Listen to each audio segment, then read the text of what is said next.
السلام علیکم ورحمۃ اللہ وبرکاتہ۔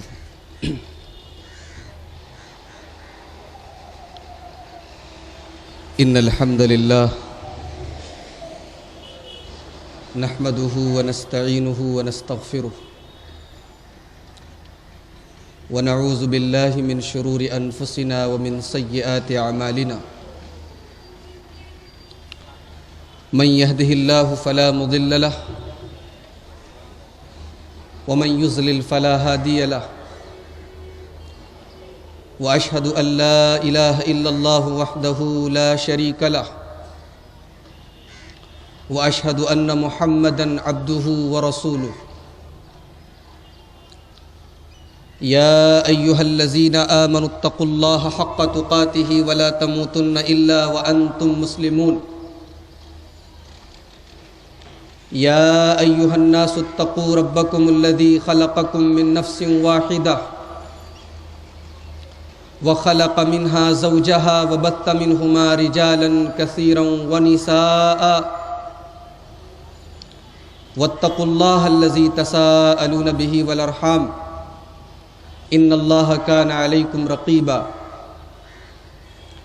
يا أيها الذين آمنوا اتقوا الله وقولوا قولا سديدا يصلح لكم أعمالكم ويغفر لكم ذنوبكم ومن يطع الله ورسوله فقد فاز فوزا عظيما أما بعد فإن خير الحديث كتاب الله وخير الهدي هدي محمد صلى الله عليه وسلم وشر الأمور محدثاتها وكل محدثة بدعة وكل بدعة ضلالة وكل ضلالة في النار أعوذ بالله من الشيطان الرجيم بسم الله الرحمن الرحيم ولا تلقوا بأيديكم إلى التهلكة وقال تعالى في مقام آخر إنما الخمر والميسر والأنصاب والأزلام رجس من عمل الشيطان فاجتنبوه لعلكم تفلحون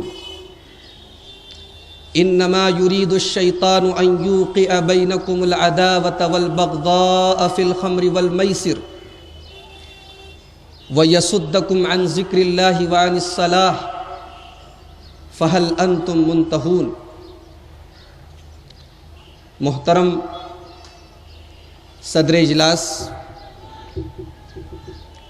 موقر علماء کرام، محترم بزرگوں، نوجوان بھائیوں، پردہ نشین ماں اور بہنوں، اس عظیم الشان پیام انسانیت کانفرنس میں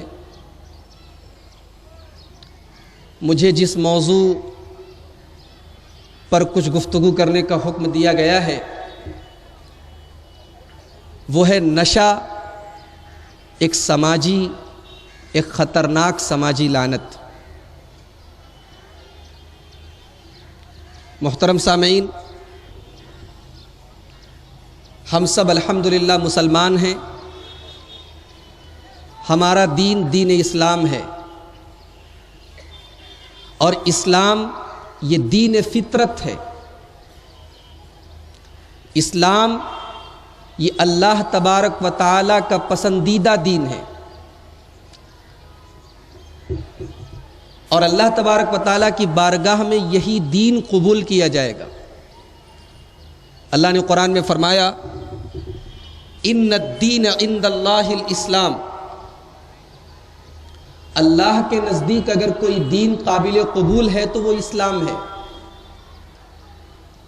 ایک دوسرے مقام پر فرمایا وَمَن يَبْتَغِ غَيْرَ الْإِسْلَامِ دِينًا فَلَن يُقْبَلَ مِنْهُ، اسلام کو چھوڑ کر کوئی اور دوسرا دین ہماری بارگاہ میں قابل قبول نہیں ہے۔ اسلامی شریعت اللہ تبارک و تعالیٰ کی نازل کردہ شریعت ہے۔ اسلام کے اندر جتنے احکامات دیے گئے ہیں یہ اللہ تبارک و تعالیٰ کی طرف سے نازل کردہ احکامات ہیں۔ اب ظاہر ہے کہ بندے کے حق میں کیا مفید ہے اور کیا مضر ہے، یہ خالق سے زیادہ کس کو پتا ہو سکتا ہے؟ اس لیے اسلام کے اندر کوئی بھی ایسا قانون نہیں ہے، اسلام کے اندر کوئی ایسا حکم نہیں ہے جو بندے کی استطاعت کے باہر ہو، جو ہماری کیپیسٹی سے باہر ہو۔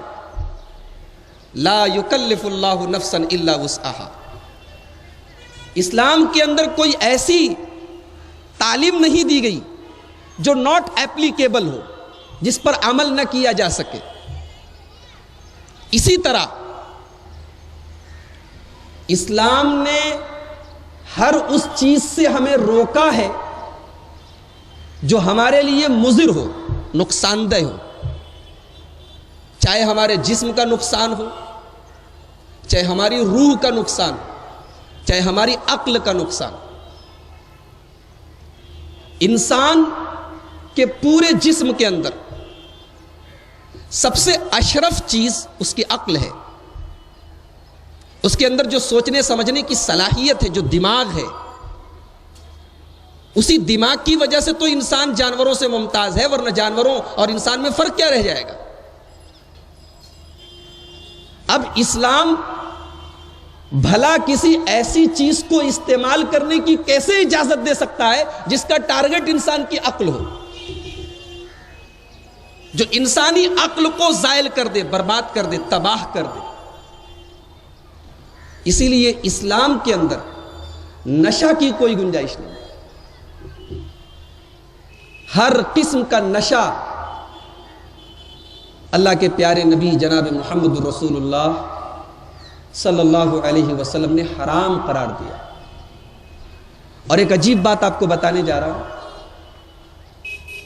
1400 سال پہلے سماج کے اندر نشہ کا جو تصور تھا وہ شراب تک محدود تھا۔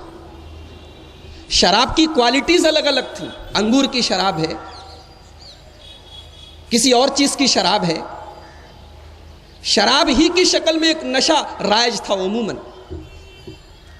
لیکن آج ہم اور آپ جانتے ہیں کہ پوری دنیا میں نشہ کی اتنی ویرائٹی موجود ہے، اور ایسے ایسے منشیات کا رواج چل پڑا ہے جو شراب سے کروڑوں لاکھوں گنا زیادہ نقصان دہ۔ یہ چرس، یہ ہیروئن، یہ بھنگ، یہ افیون، اور ابھی آپ کے ممبئی میں جو ایک نشہ کچھ دنوں پہلے بہت عروج پر تھا، ایم ڈی، یہ کیسے نشہ ہیں؟ یہ کیسے منشیات ہیں؟ یہ صرف انسان کے دماغ کو متاثر نہیں کرتے، اس کے جسم کو کھوکھلا کر دیتے۔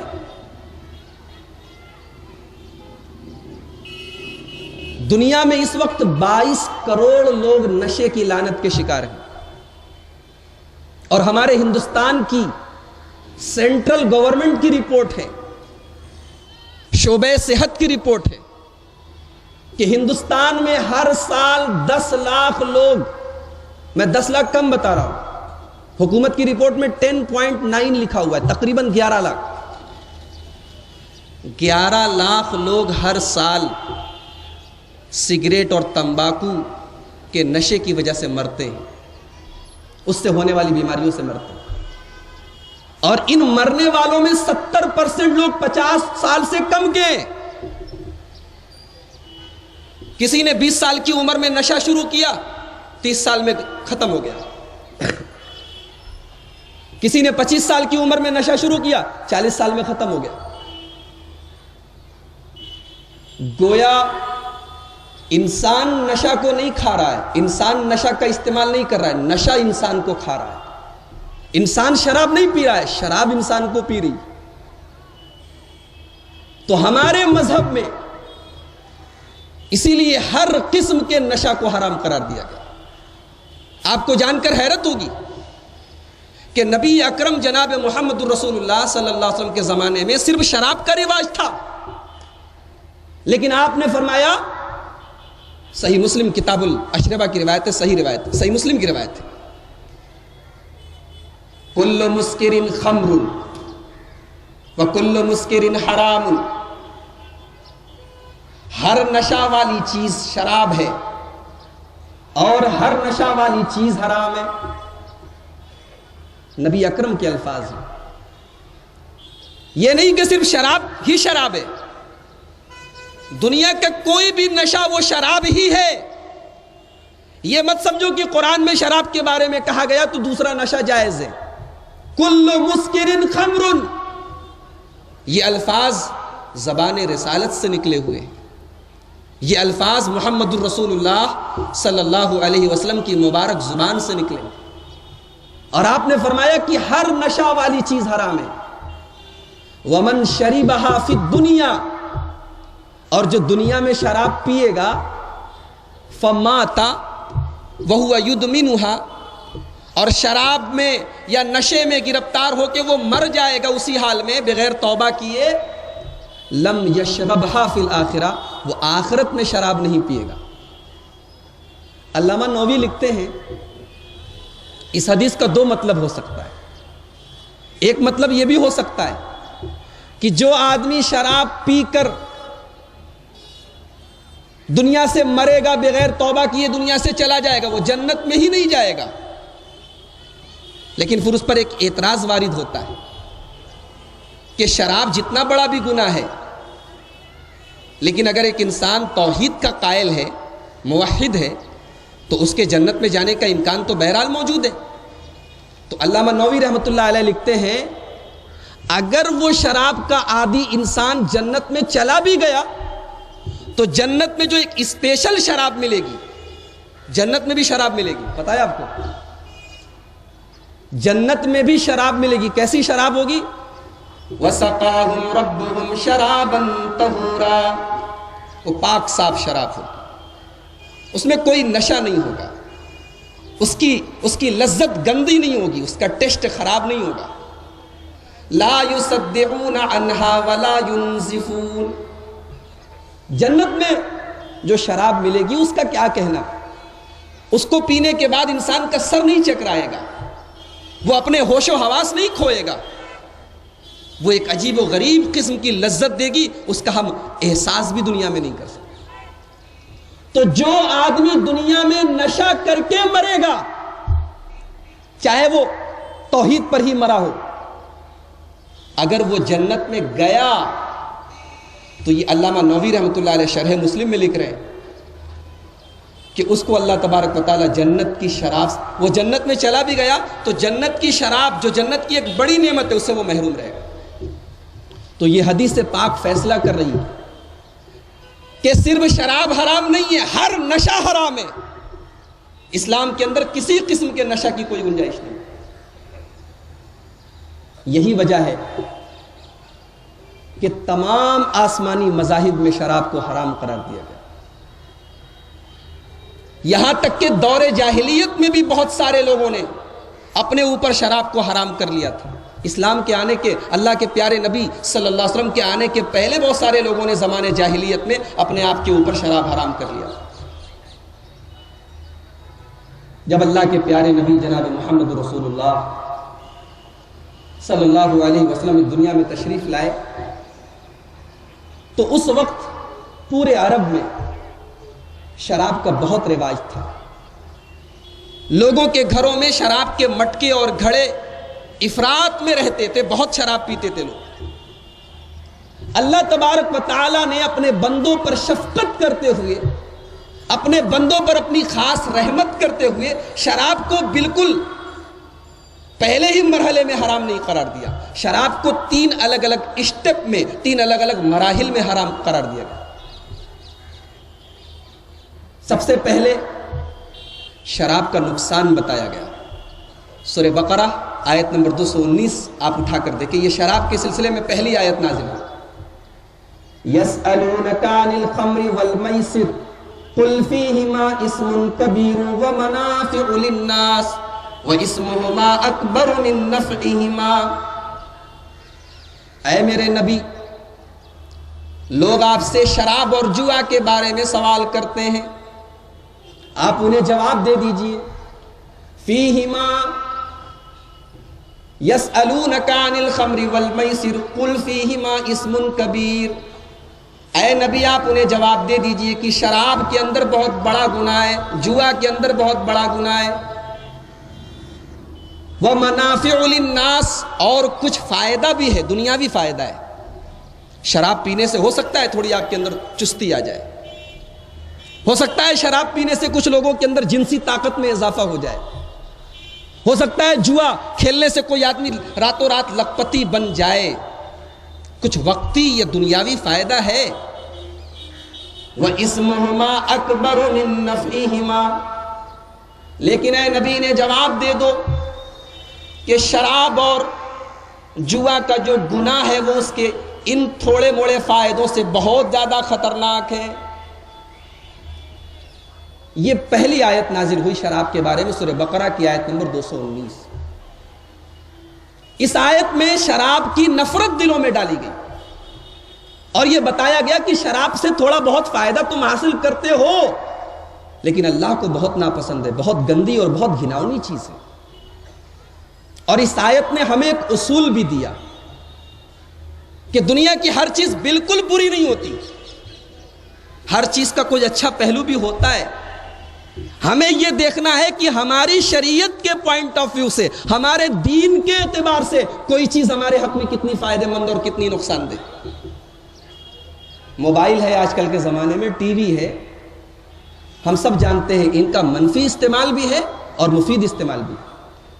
اب یہ ہمارے اوپر ڈیپینڈ کرتا ہے کہ ہم اس کا استعمال کیسے کرتے ہیں۔ تو یہ شراب کے سلسلے میں پہلی آیت نازل ہوئی سورہ بقرہ کی آیت نمبر 219۔ اس کے بعد ایک مرتبہ ایسا ہوا، صحابہ کرام کے درمیان شراب کی مجلس چل رہی تھی۔ صحابہ کرام شراب پینے کے بعد اچانک مغرب کی نماز کا وقت ہو گیا، نماز پڑھنے چلے گئے۔ اب امام صاحب بھی نشے کی حالت میں، مقتدی لوگ بھی نشے کی حالت میں، ابھی شراب حرام نہیں ہوئی ہے۔ اب امام صاحب نے قرآن پڑھنے میں کچھ غلطی کر دی، قرآن ان کے منہ سے کچھ غلط نکل گیا، قرأت میں کچھ غلطی ہو گئی۔ اس موقع پر سورہ نساء کی آیت نمبر 43 نازل ہوئی۔ یا ایھا الذین آمنوا لا تقربوا الصلاۃ وانتم سکارا، اے ایمان والو کم سے کم تم نماز نشے کی حالت میں نماز کے قریب نہ جاؤ، حتی تعلموا ما تقولون، جب تک پوری طریقے سے ہوش و حواس میں نہ آ جاؤ تب تک تم نماز کے قریب نہ جاؤ۔ یہ دوسری آیت نازل ہوئی شراب کے سلسلے میں، اس میں یہ بتایا گیا کہ نشے کی حالت میں نماز کے قریب مت جاؤ۔ ترمذی کی روایت ہے، حضرت عمر فاروق رضی اللہ تعالیٰ عنہ کی ذہانت، اور حضرت عمر کے بارے میں کہا جاتا ہے کہ ان کو اللہ تبارک و تعالیٰ نے ایک ایسا ذہن دیا تھا کہ ان کے ذہن سے نکلنے والی کئی چیزوں کی تائید اللہ تبارک و تعالیٰ کی طرف سے ہوئی۔ شراب کے سلسلے میں بھی حضرت عمر فاروق کہا کرتے تھے، اللہم بین لنا فی الخمر بیان شفائن، اے اللہ شراب کے سلسلے میں ایک اطمینان بخش تو بیان نازل فرما۔ تو پہلی آیت نازل ہوئی سورہ بقرہ کی۔ حضرت عمر کو جب یہ آیت سنائی گئی تو انہوں نے پھر اللہ سے دعا کی، اے اللہ شراب کے سلسلے میں اور اطمینان بخش بیان نازل فرما۔ تب یہ دوسری آیت نازل ہوئی سورہ بقرہ، سورہ نساء کی۔ یہ آیت جب حضرت عمر نے سنی کہ نماز کے قریب مت جاؤ نشے کی حالت میں، تب بھی انہیں اطمینان نہیں ہوا، انہوں نے پھر دعا کی، اللہم بین لنا فی الخمر بیان شفائن، اے اللہ شراب کے سلسلے میں ایک اطمینان بخش، ایک مکمل شافی بیان عطا فرما۔ تب تیسرے اور فائنل مرحلے کے طور پر سورہ مائدہ کی آیت نمبر 90 اور 91 نازل، انما الخمر والمیسر والانصاب والازلام رجس من عمل الشیطان فاجتنبوه لعلکم تفلحون۔ اے ایمان والو، شراب، جوا اور وہ تمام چیزیں جن کی اللہ کے علاوہ عبادت کی جاتی ہے، وہ تمام بت، وہ تمام آستانے، اور زمانے جاہلیت میں جو تم تیر نکالا کرتے تھے قسمت جاننے کے لیے، پاسے کے تیر، یہ ساری کی ساری چیزیں رجسن، یہ گندی ہیں، ناپاک ہیں۔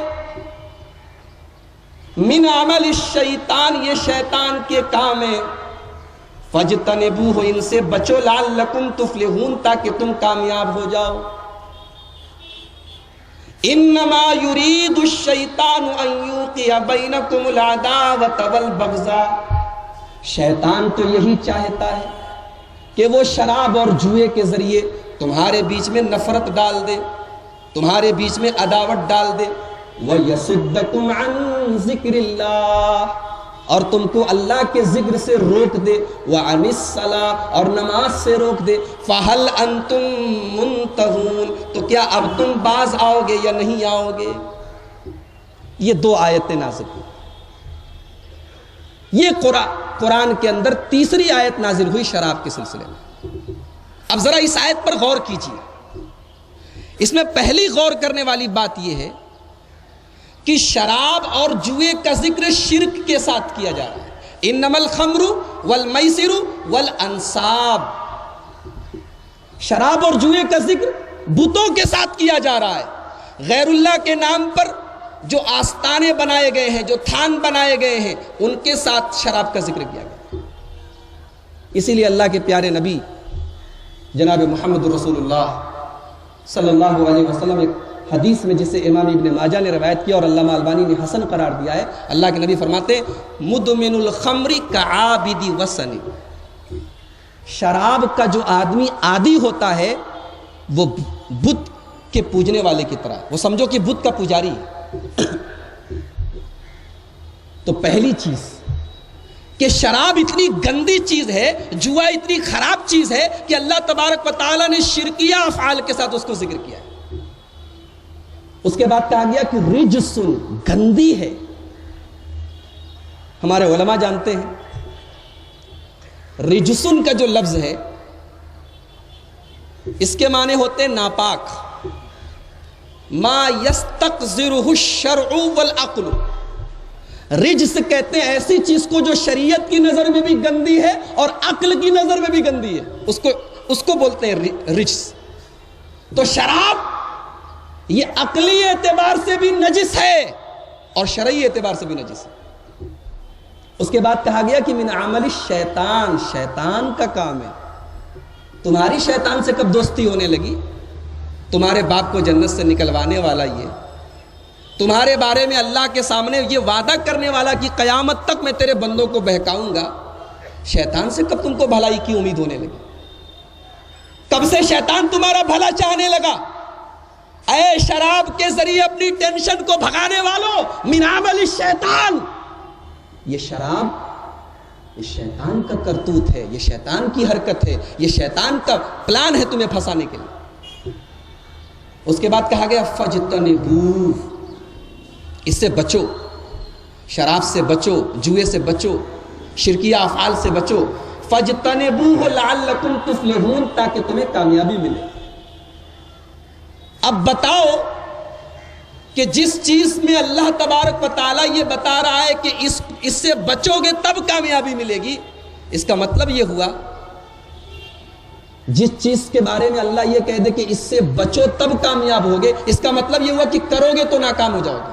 شراب پیو گے بیڑا غرق ہو جائے گا، جوا کھیلو گے بیڑا غرق ہو جائے گا، بچو تو کامیاب ہو جاؤ گے، قرآن کہہ رہا ہے۔ اس کے بعد کہا گیا انما یرید الشیطان ان یوقع بینکم العداوۃ والبغضاء، شراب اور جوئے کے ذریعے شیطان تمہارے بیچ میں دشمنی اور نفرت پھیلانا چاہتا ہے۔ کیا مطلب؟ مطلب یہ کہ تمہارے سماج میں اختلاف و انتشار کا باعث ہے یہ شراب، بھائی کو بھائی سے لڑانے والی چیز ہے یہ شراب، یہ نشہ، یہ شراب، یہ گھروں کو بگاڑنے والی چیز ہے، یہ اسلامی معاشرے کو برباد کر دینے والی چیز ہے۔ اور پھر کہا گیا وَيَصُدَّكُمْ عَنْ ذِكْرِ اللَّهِ وَعَنِ الصَّلَاةِ، اور یہ شراب، یہ جوا، یہ تم کو اللہ کے ذکر سے روکنے والی چیز ہے۔ ایک انسان شراب جب پیے گا، نشے کی حالت میں رہے گا تو اللہ کو یاد کرنا تو بہت دور کی بات ہے، نماز پڑھنا تو بہت دور کی بات ہے، ہو سکتا ہے کہ نشے کے عالم میں وہ اللہ کی شان میں گستاخی کر دے، ہو سکتا ہے کہ وہ اللہ کو برا بھلا کہہ دے، نعوذ باللہ، اللہ کے رسول کو برا بھلا کہہ دی. فہل انتم منتہون، تو کیا تم باز نہیں آؤ گے؟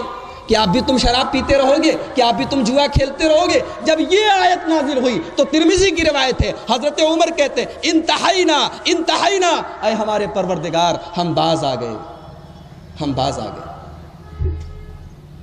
اور تاریخ اور سیرت کی کتابیں اس بات کی شہادت دیتی کہ سورہ مائدہ کی یہ دونوں آیتیں جب نازل ہوئیں تو مدینہ کی گلیاں شراب سے بھری نظر آ رہی تھی. گھروں سے جتنے مٹکے تھے، جتنے شراب کے برتن تھے، صحابہ کرام نے نکال نکال کر توڑ دیے. ہم اور آپ بھی مسلمان ہیں، ہم اور آپ بھی اسی نبی کا کلمہ پڑھنے والے ہیں. آج ہمارے معاشرے میں ہمارا نوجوان، ہم لاکھ کہیں کہ یہ دوسروں کی سازش ہے، یہ اسلام کے دشمنوں کی پلاننگ ہے، مگر ہمارا ایمان کہاں گیا؟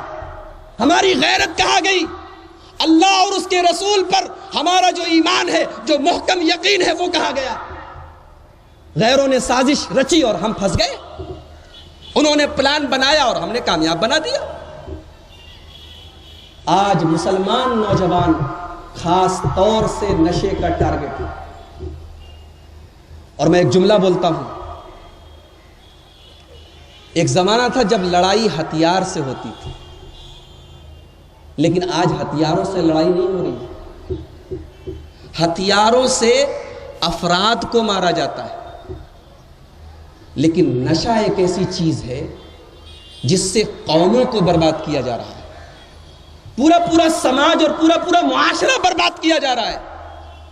لوگ ہمارے بچوں کے ہاتھ سے قلم اور کتاب چھین کر ان کے ہاتھ میں ہیروئن تھما رہے ہیں، ان کے ہاتھ میں ایم ڈی تھما رہے ہیں، ان کے ہاتھ میں چرس تھما رہے ہیں، اور ہم تماشائی بنے بیٹھے.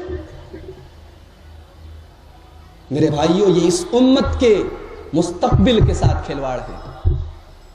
ہمارے نوجوان ہماری قوم کا، ہماری امت کا مستقبل ہے، یہ فیوچر ہیں، یہ ہمارے قوم کی پونجی ہیں.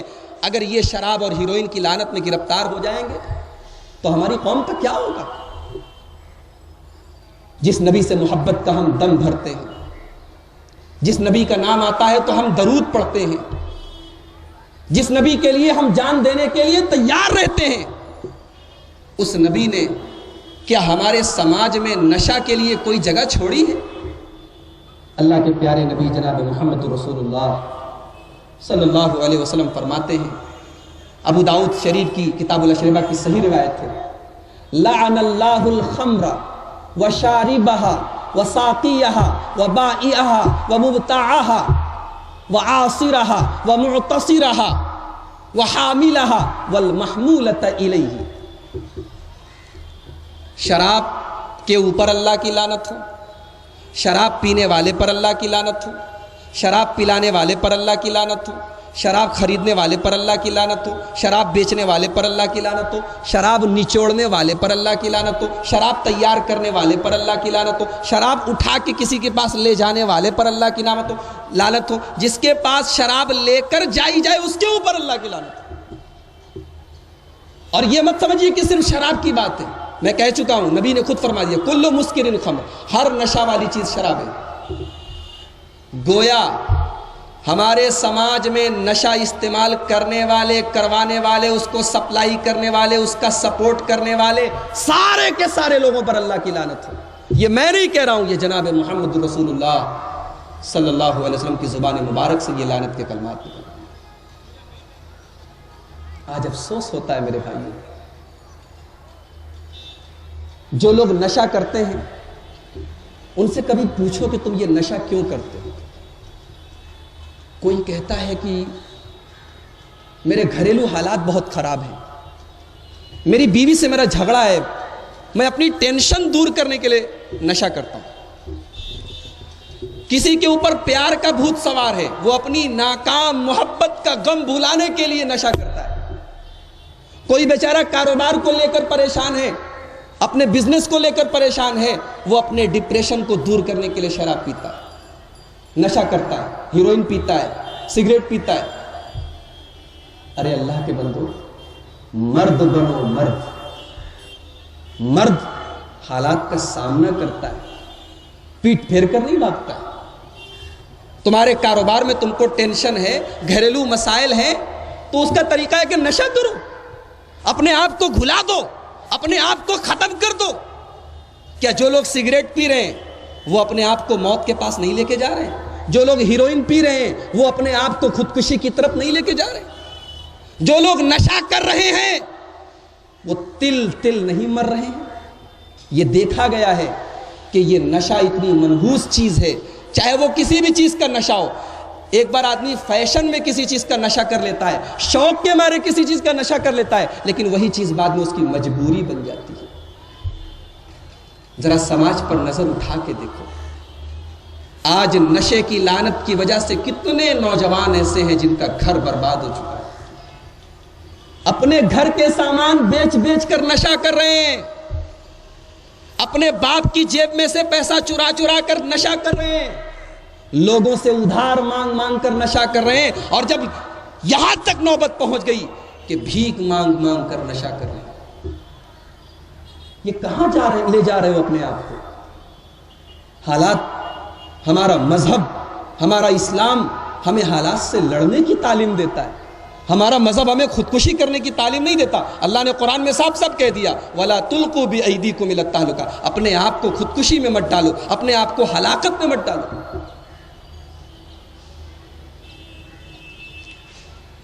اور یہ جو نشہ ہے, نشے کی حالت میں انسان کو اپنے دماغ پر کنٹرول نہیں رہتا. اسی لیے شراب کو عربی میں خمر کہا گیا. خمر کا مطلب جانتے ہیں؟ خمر کا مطلب جو عقل کے اوپر پردہ ڈال دے. اسی لیے عربی میں عورت کے دوپٹے کو, عورت کی اوڑھنی کو خمار بولتے ہیں, کیونکہ وہ اپنے آپ کو ڈھانکتی ہے, اپنے آپ کو چھپاتی ہے, اس لیے اس کو خمار بولتے ہیں. تو یہ جو شراب ہوتی ہے یا جو نشہ ہوتا ہے, یہ انسان کی عقل کے اوپر پردہ ڈال دیتا ہے. اپنی ماں, بہن, بیٹی میں فرق کرنے کی صلاحیت بھی ختم ہو جاتی ہے. اسی لیے امام نسائی رحمۃ اللہ علیہ ایک بڑی پیاری روایت لائے, اور علامہ البانی نے اس روایت کو صحیح قرار دیا. اور جانتے ہیں اس حدیث کو, اس روایت کو بیان کرنے والے راوی کون ہیں؟ اللہ کے پیارے نبی صلی اللہ علیہ وسلم کے جلیل القدر صحابی اور آپ کے داماد حضرت عثمان غنی رضی اللہ تعالیٰ. اور عثمان غنی کے بارے میں ایک خاص بات میں آپ کو بتا دوں کہ حضرت عثمان غنی کبھی زمانے جاہلیت میں بھی کبھی انہوں نے شراب کو ہاتھ نہیں لگایا. یہ ان کی خاص بات تھی.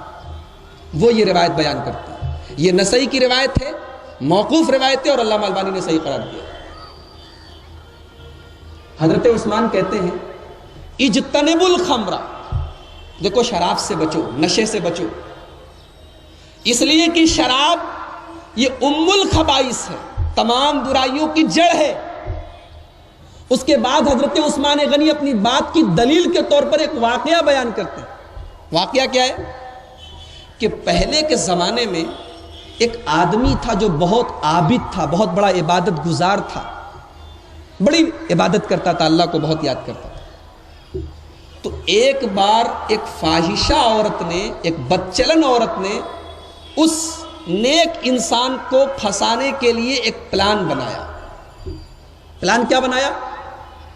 فَأَرْسَلَتْ إِلَيْهَا جَارِيَتَهَا,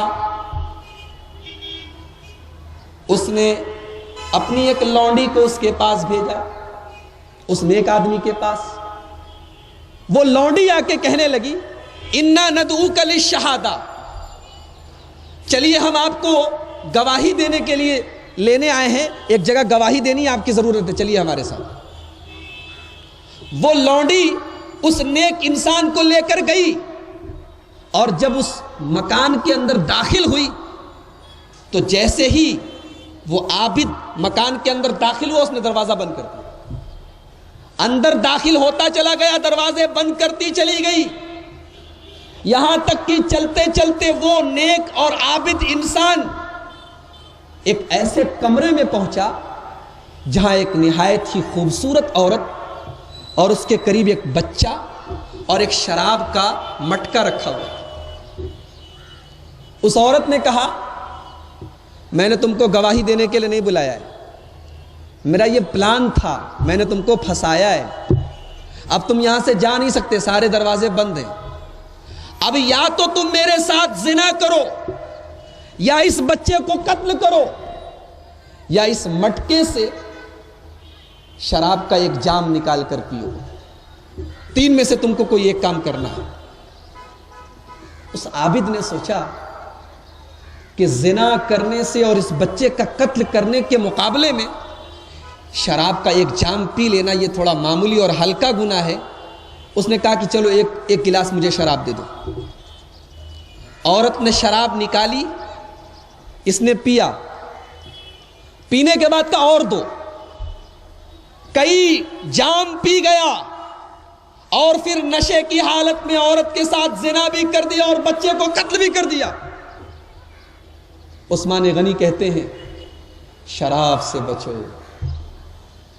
نشے سے بچو، شراب سے بچو، اس لیے کہ ایک انسان کے پیٹ میں شراب اور ایمان دونوں ایک ساتھ جمع نہیں ہو سکتا۔ ایک انسان ایمان والا بھی ہو اور شرابی بھی ہو، ایسا نہیں ہو سکتا۔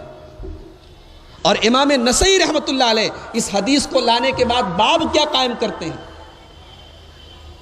الآثام المتولدۃ عن الخمر، شراب سے پیدا ہونے والے گناہوں کا بیان۔ اور کون کون سے گناہ ہیں؟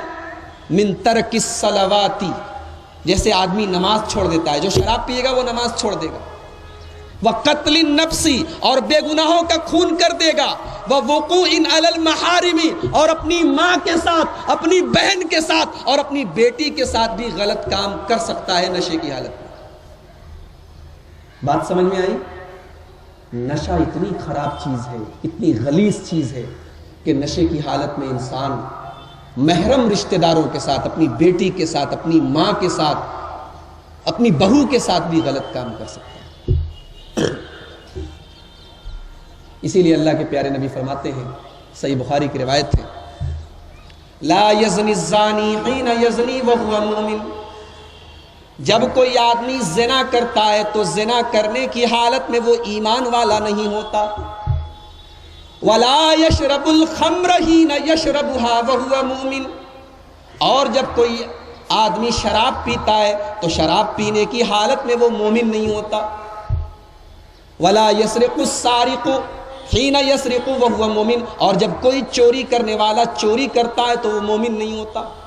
کیا مطلب مومن نہیں ہوتا؟ مومن تو ہوتا ہے، ہم اس کو کافر نہیں کہہ سکتے، لیکن اس کا ایمان پورا نہیں ہوتا، اس کے ایمان میں کمی آ جاتی ہے۔ یعنی نشہ انسان کے جسم کو بھی خراب کرتا ہے، انسان کے دماغ کو بھی خراب کرتا ہے، اور انسان کے ایمان کو بھی برباد کرتا ہے۔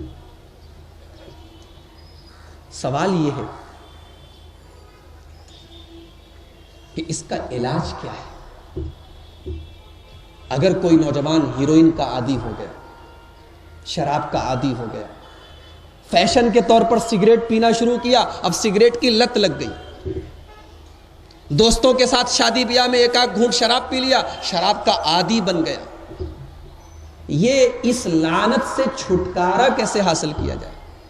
اس سے بچا کیسے جائے؟ اس سے انسان نجات کیسے دلائے اپنے آپ کو؟ سب سے پہلی بات،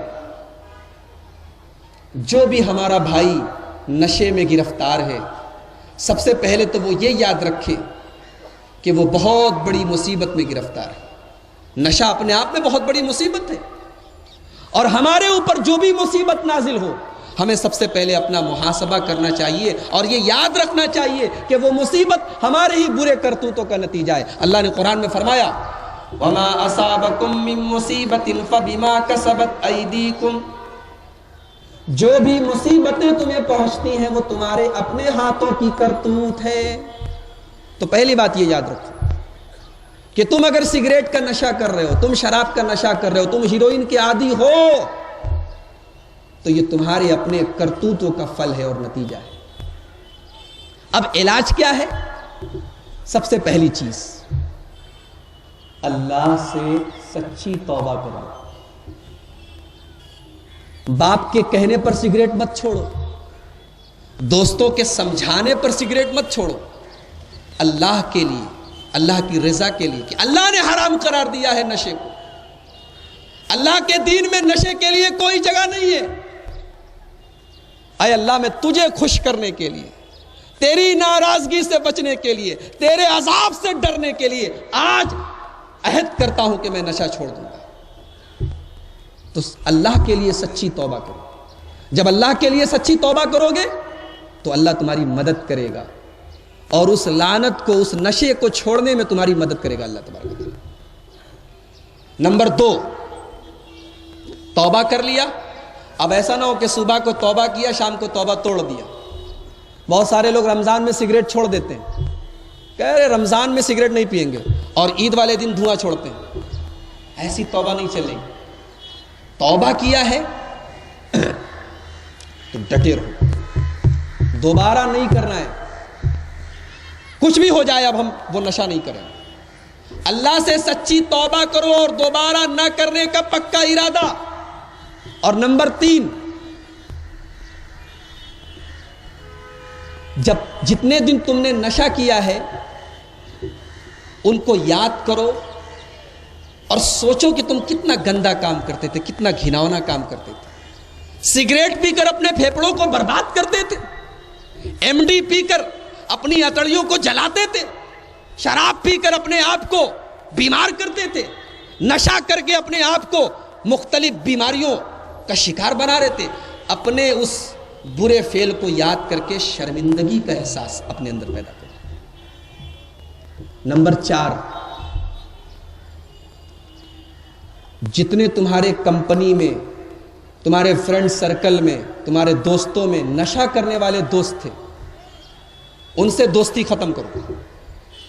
صحبت صالح کند صالح ترا، صحبت طالح کند طالح ترا، جیسی سنگت ویسی رنگت۔ دوستوں کو بدلو۔ اگر نشہ چھوڑا ہے تو نشہ کرنے والے دوستوں سے بھی رشتہ توڑو، تب جا کے نشہ چھوٹے گا، ایسا نہیں چھوٹے گا۔ نمبر 5،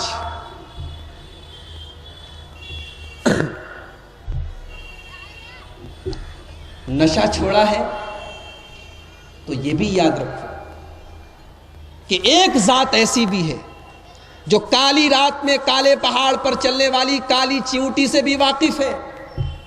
اس کا سرویلنس 24 آور آن ہے، اس کا خفیہ کیمرہ کبھی آف نہیں ہوتا۔ اس اللہ کی نظر سے ہم بچ نہیں سکتے۔ اللہ ہمیں دیکھ رہا ہے، یہ احساس اپنے اندر پیدا کرو۔ یہ احساس جب تک تمہارے دل میں رہے گا تم نشے سے دور رہو گے۔ تم گھر میں ہو، کمرے میں ہو، رات کے اندھیرے میں ہو، اللہ تمہیں دیکھ رہا ہے۔ یہ احساس ہمیشہ دل کے اندر موجود ہے۔ اور نمبر 6، نماز کی پابندی کرو۔ یاد نہیں اللہ کا وہ فرمان؟ اللہ نے قرآن کے 21ویں پارے کے شروع میں کیا فرمایا؟ ان الصلاۃ تنہا عن الفحشاء والمنکر، نماز بے حیائی اور برے کاموں سے روکتی ہے۔ نماز کی پابندی کرو گے تو آٹومیٹک دھیرے دھیرے تم برائیوں سے دور ہو جاؤ گے۔ تو یہ چھٹا طریقہ ہے کہ نماز کی پابندی کرو۔ اور دیکھو، اپنے وقت کو خالی مت رکھو۔ خالی رہو گے، کرنے کو کوئی کام نہیں رہے گا تو نشے کا بھوت پھر سوار ہوگا۔ نشے سے پیچھا چھڑانا ہے تو اپنے وقت کا یوٹیلائزیشن کرو، اپنے ٹائم کا صحیح استعمال کرو۔ کوئی بزنس شروع کر دو، کوئی دکان لگا لو، کوئی حلال کام شروع کر دو۔ اور کچھ نہیں سمجھ میں آ رہا ہے، کوئی کتاب لے کر بیٹھ کر پڑھو، کسی اچھے عالم کی تقریر لگا کر اس کو سنو، علم حاصل کرنے میں اپنا وقت لگاؤ، عبادت میں اپنا وقت لگاؤ، اطاعت کے کاموں میں اپنا وقت لگاؤ۔ وقت کا صحیح استعمال کرنے لگو، اپنے آپ کو خالی مت رکھو۔ خالی رکھو گے شیطان کو موقع مل جائے۔ اور یہ بھی یاد رکھو، عبرت حاصل کرو کہ آج تمہیں اللہ تعالیٰ نے نشے سے توبہ کرنے کی توفیق دی ہے، ورنہ تمہارے محلے میں، تمہارے گاؤں میں، تمہارے علاقے میں کتنے ایسے نشہ کرنے والے لوگ تھے جو نشے کی حالت میں دنیا سے چلے گئے۔ ان کا انجام یاد کرو، ان کے بارے میں سوچو تو تمہارے دل میں بھی نشے کے خلاف نفرت پیدا ہوگی۔ اور دیکھو جب تمہارے دل میں نشہ کرنے کا خیال پیدا ہو تو فوراً اچھے علماء سے رابطہ قائم کرو یا ایسے لوگوں سے رابطہ قائم کرو جو تمہیں صحیح راستہ دکھا سکیں، جو تمہیں صحیح مشورہ دے سکیں۔ کہتے ہیں نا ما خاب من استشارہ، جو مشورہ کرتا ہے وہ کبھی ناکام نہیں ہوتا، نامراد نہیں ہوتا۔ جب بھی تمہاری زندگی میں کوئی مشکل مرحلہ آئے تو جو متقی اور پرہیزگار لوگ ہیں، اہل علم لوگ ہیں، ان سے رجوع کرو، ان کے سامنے اپنا مسئلہ رکھو، وہ تمہاری صحیح رہنمائی کریں گے۔ اور آخری چیز، اللہ سے سچے دل سے دعا کرتے رہو۔ آج نشہ چھوڑا ہے، ابھی نشہ چھوڑا ہے، ابھی سے یہ طے کر لو کہ جب میرے دل میں نشہ کرنے کا دوبارہ خیال آئے گا میں اپنے رب کے سامنے ہاتھ پھیلا دوں۔ اس لیے کہ اللہ تبارک و تعالی کے سامنے جو بندہ گڑ گڑا کے دعا کرتا ہے، نہ جانے کتنے واقعات بھرے پڑے ہیں کہ لوگوں کی زندگی دعا سے بدل گئی۔ تو دعا سے اپنا رشتہ مضبوط رکھو، دعا کرتے رہو اللہ سے۔